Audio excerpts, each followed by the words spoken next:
We have a 138 in progress. Le poteau Jawad est sur la prod.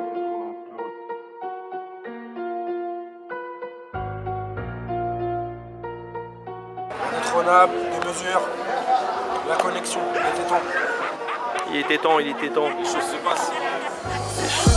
Les choses se passent enfin.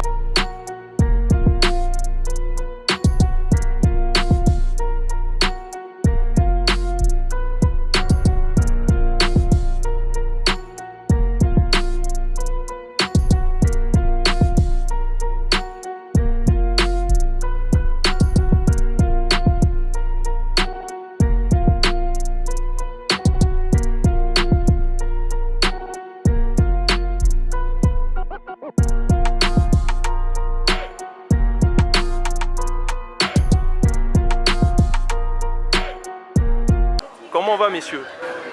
Comment va? Comment? Ou plutôt, c'est comment? C'est comment? Ah, c'est comment? Par exotique ici, te mesure c'est comment? C'est comment? Mais c'est comment?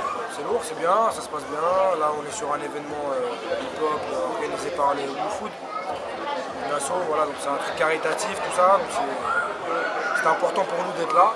On a répondu présent tout de suite à l'invitation. Et voilà quoi, donc on a kické, on est monté sur scène, on a fait du sale.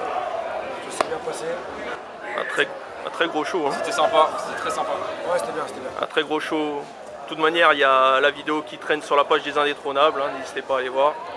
Gros live. Avec surtout le grand classique quand même en 2 ans. Parce que finalement, ça devient un classique qui est Colis Suspect. Ils finiront par terre, c'est la puissance frère. Ils trouveront pas le thème, crame le beat dans secret. On fout la même, sans stress, dans la vie tout se paie. Fout la merde comme 113, au Colis Suspect. D'ailleurs, si je vais peut-être dire une connerie, mais c'est la question que je me suis toujours posée, mais la cover, est-ce qu'elle a été faite en même temps de BLC Snapin, en même temps que le tournage de Colis Suspect? Alors la cover, elle n'a pas été faite en même temps que Colis Suspect, mais par contre quand on a fait la cover, on le connaissait déjà plus ou moins. Et quand on a fait la cover, on s'est dit de toute façon que le clip de ce son-là, on allait le faire en partie en tout cas sur ce pont-là, et en noir et blanc parce qu'on voulait un clip en noir et blanc. Donc on a eu l'idée du clip quand on a fait la cover. On a déjà fait une interview, bon elle était à distance il y a 2 ans et elle est toujours dispo d'ailleurs sur la page YouTube des Indés et sur la page Instagram. Donc on va revenir juste avant de parler de BLC Snap 2 sur en mode classique. Ouais. D'ailleurs merci à l'époque de m'avoir donné l'exclu, Monsieur Zefa quand même. Yes. Donc on va revenir un peu sur le concept, donc si on peut résumer vite fait, donc c'est 10 classiques à la base.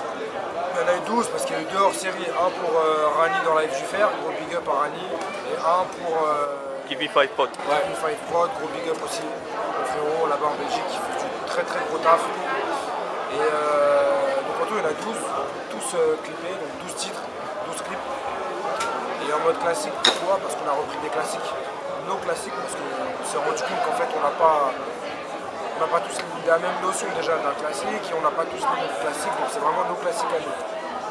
Bon, il se trouve qu'il y a beaucoup de gens qui se sont retrouvés dans nos choix, mais voilà. Et après, la thématique c'était simple, c'était reprendre les prods, mais pas que la prod. On a repris la prod, le thème, certains flows, certaines punches qu'on a remis au bout du jour. C'était vraiment faire quelque chose qui colle au thème, tu vois, on peut pas reprendre par exemple Demain c'est loin. L'encre coule, le sang se répand, la feuille buvard. L'encre coule, le sang se répand, la feuille buvard. Et faire un son, tu vois, où on parle de la street, des trucs, ça n'avait pas de sens, tu vois. Donc le but c'était vraiment de prendre la prod avec la thématique. Et même on était plus loin, et je sais que Zofa il allait sûrement le dire, c'est que même dans les clips, on a essayé de coller au clip, quand il y en a eu, du son en question. Voilà, on va faire un truc en référence, boxe avec les mots. Non, pas boxe avec les mots. Sport de sang. Sport de sang, on a travaillé avec David, c'est la famille, tu vois. On va avoir un petit côté boxe et tout. On a essayé de faire à chaque fois écho au truc. Avec la Scred, par exemple, le son de la Scred, on a tourné à la Scred boutique, avec Moclès dedans. Big up Moclès, je fais que des big up.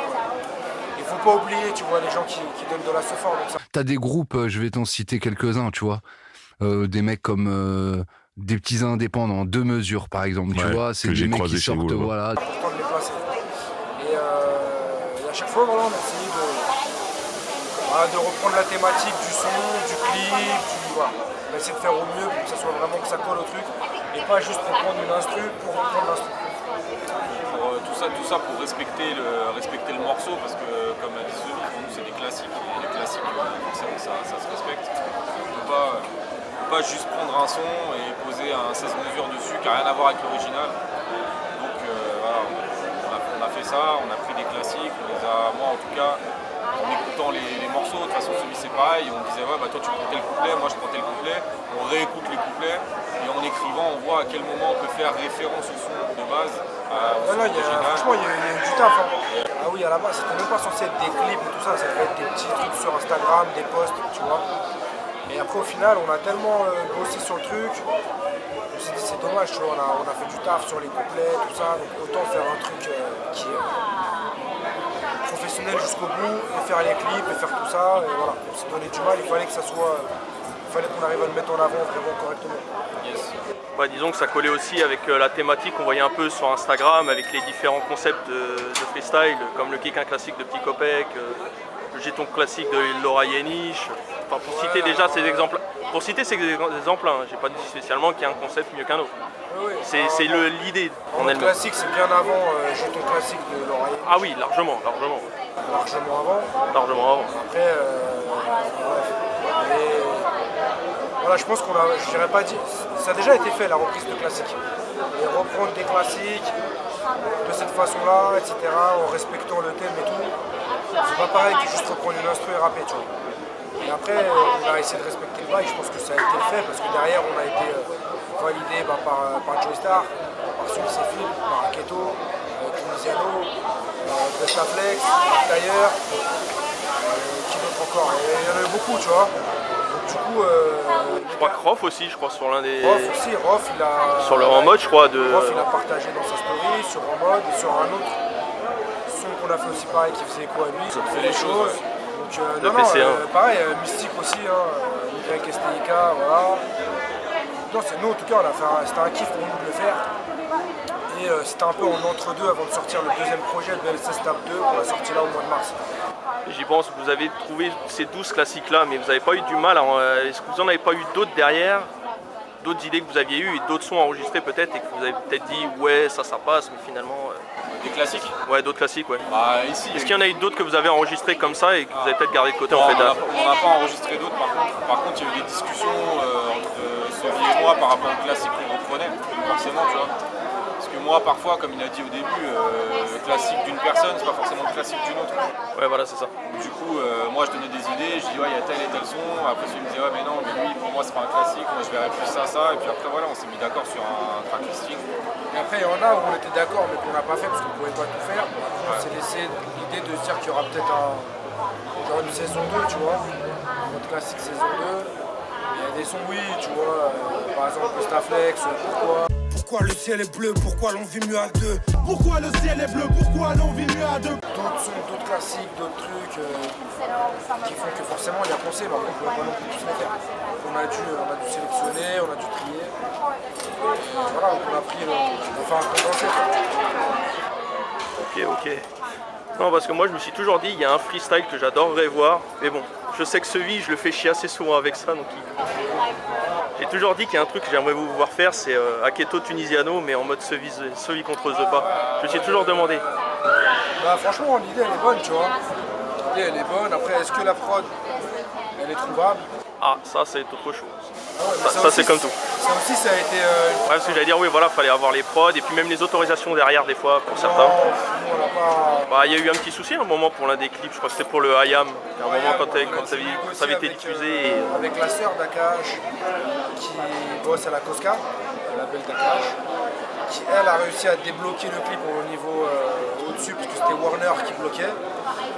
Juste au niveau du label ou de manière juridique encore plus loin? Juridique, droit d'auteur, tout ça. Donc elle a débloqué ça pour qu'on puisse diffuser le clip.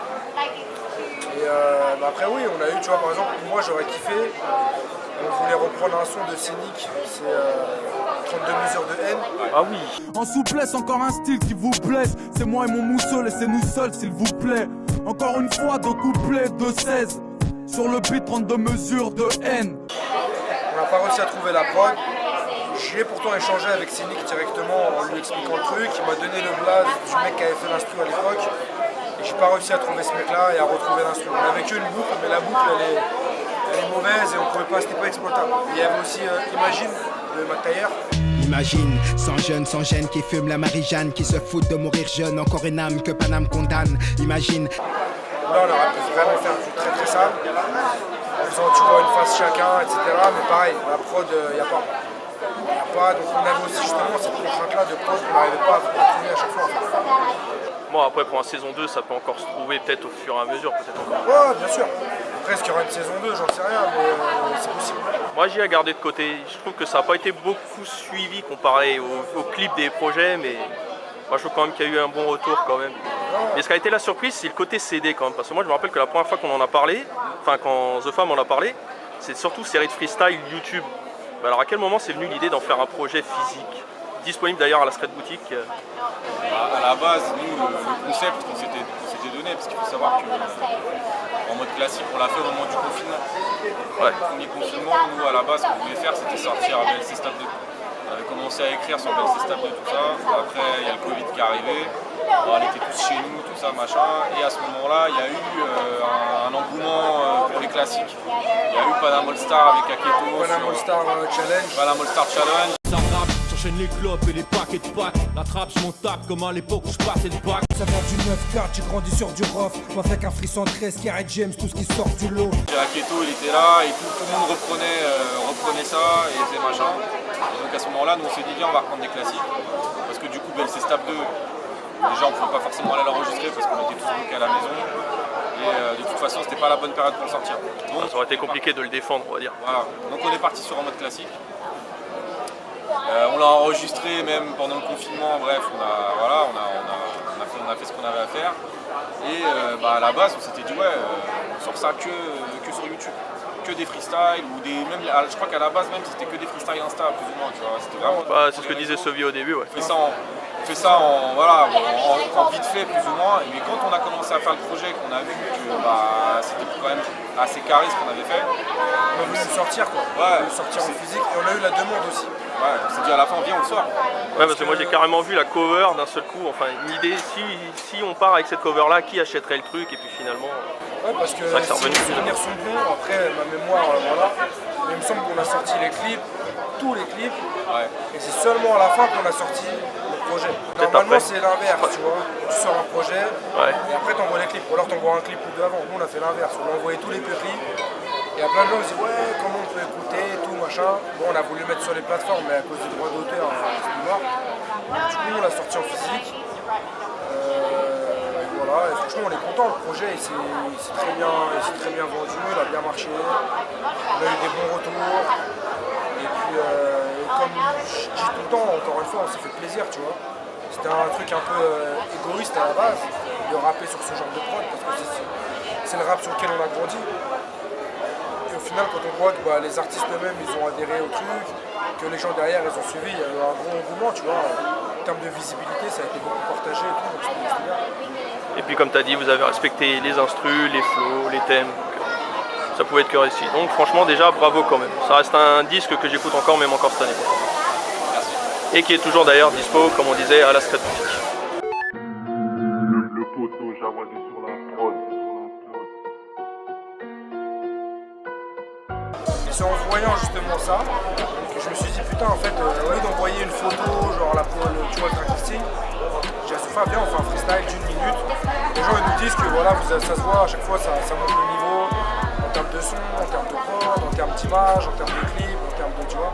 Nous on vient de l'école du boom bap et quand on est revenu dans le game, on va dire, il a fallu forcément qu'on se mette à jour. Nous on a des beatmakers, les beatmakers c'est des poteaux tu vois, qui nous envoient des prods et des fois il y a une prod qu'on kiffe, on la prend tu vois. En fait on a une connaissance en commun.